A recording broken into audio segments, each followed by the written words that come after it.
Should fans in different countries pay different prices? The purchasing power debate. Your $30 course feels cheap in New York and steep in Manila. Should your price tag actually change by country? Here's a message almost every creator with a global following eventually gets. Love your content. I just can't afford this in my country. It's easy to read that as an excuse. Sometimes it is. But sometimes it's simple math. A $30 price tag is a rounding error for a follower in San Francisco and a meaningful chunk of a week's income for a follower in Lagos, Manila, or Buenos Aires. That gap is real, and it raises a question a lot of creators avoid because it feels uncomfortable. Should the price actually be different depending on where someone lives? Not the currency it's displayed in, the actual price. This is a strategy decision, not a checkout setting, and it deserves more thought than charge everyone the same because that feels fair. First, separate two different problems. A huge amount of confusion here comes from mixing up two unrelated things. The first is currency display, showing a follower in Manila a price in PHP instead of USD so they instantly understand what they're paying, without doing mental math. That's a UX nicety. The underlying value doesn't change, you're just translating the sticker. The second is purchasing power pricing, deliberately charging less or more depending on where a buyer lives, because the same nominal price represents a wildly different share of local income. Apple Pay and Google Pay checkouts already handle currency conversion automatically behind the scenes when you sell through store.fan. That part is solved for you. The purchasing power question is a business decision layered on top, and it's the one worth actually thinking through before you touch a single price field. The case for regional pricing. The core argument is straightforward. A single global price is really a price optimized for your highest income market, and everyone else is a rounding error in that decision. If your $30 price was set with US or UK buyers in mind, it may sit well above what a comparable audience in a lower income market can justify for a course, template pack, or membership, no matter how much they value your content. Software companies have run this playbook for years. Spotify, Netflix, and countless SaaS tools price by country, sometimes with gaps of 3-5x between the most and least expensive markets, because they found that a lower price in a lower income market converts buyers who simply weren't going to pay the top price. They were going to pay nothing. For a creator, the same logic applies at a much smaller scale. A 12 version of a $30 course sold to a segment that was never buying at $30 isn't cannibalizing your existing sales. It's incremental revenue you weren't getting.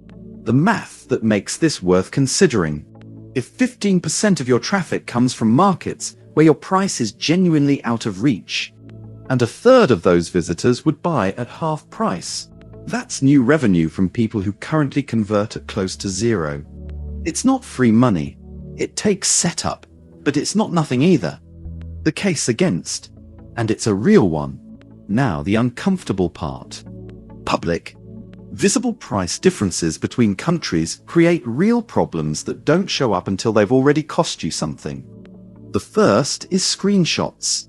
A fan in a lower-priced country posts a screenshot in a Discord or a subreddit.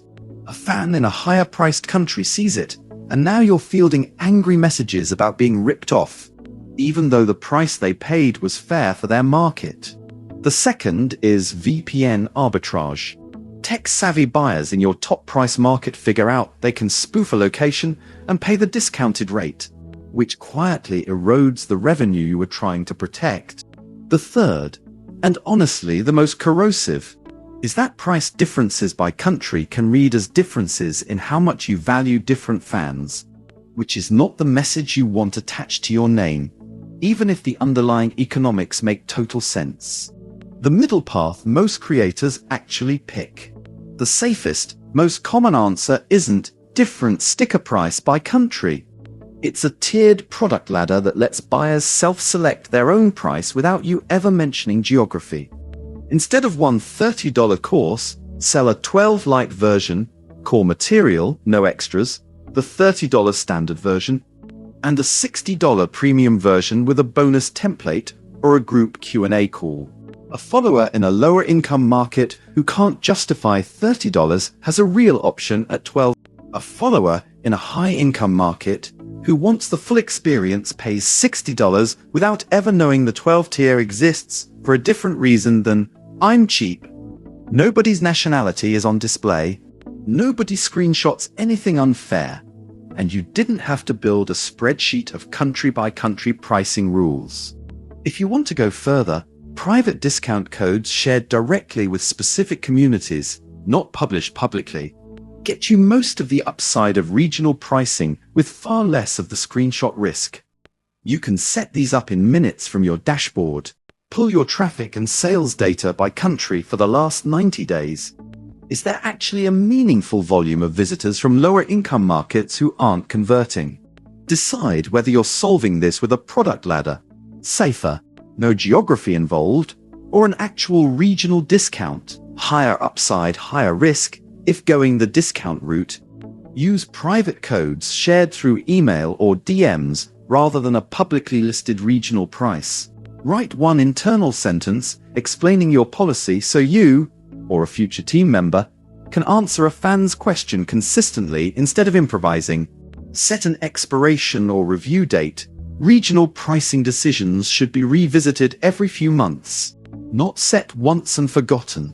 Check your current setup in Ahref pricing and confirm which plan features you'll need before building this out. A single global price isn't fairness. It's a price optimized for whoever has the most money. Real fairness is giving every fan a legitimate way to say yes. How to actually run a small test. Don't overhaul your whole pricing strategy on a hunch. Run a contained test first. Pick one product. Pick one or two lower income markets where you already see meaningful traffic, and create a private discount code you share directly through email or a community post rather than displaying publicly on your storefront. Track it for 4 to 6 weeks. How many redemptions? And this is the part people skip. Did it cannibalize any full price sales from buyers who would have paid anyway? If the answer is mostly incremental new buyers and almost no cannibalization, you found a real opportunity worth formalizing. If it's mostly your existing audience finding a workaround, the product ladder approach is the better long-term fix. Either way, run the test before you commit to a public policy. You want data, not a guess. Driving something this visible to your whole audience. It's worth remembering the baseline you're optimizing from. Whatever pricing model you land on, it only pays off if the storefront itself converts. Clean checkout, instant delivery, and a page that actually explains what someone's buying. If you haven't set that foundation yet, start free and get the basics running before you start layering in regional strategy on top. You can see what a fully built-out storefront looks like at a live example store, and the blog has more guides on pricing ladders, discount timing, and checkout optimization if you want to go deeper before you commit to a policy.